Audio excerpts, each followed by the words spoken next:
So hello guys टेंटेना आज मो पाखे कौन अच्छी आपन समस्ते देखि पारथे गोटे नुआ स्टाइल फल आपन समस्ते जानछन्ती किछि गोटे मार्केट को आम ओडिशा मार्केट को किछि गोटे नुआ फल कि किछि गोटे यूनिक फल आसला माने जहाले भी मोर सबो व्यूअर्स को या विषय निहाती जणाए।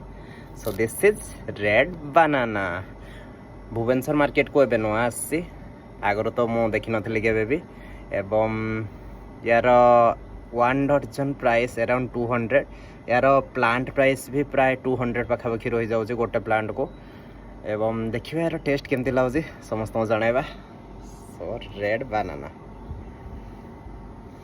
बास्ना तो बढ़िया अच्छी आम लोकल देसी भेराइटी टू तो टिके भल अच्छी। वाओ टेस्ट भी बढ़िया अच्छे यार आपन समस्त अनुरोध आपन टेस्ट करंतु एवं कहंतु क्या केमती लागला बहुत बढ़िया लगे यार।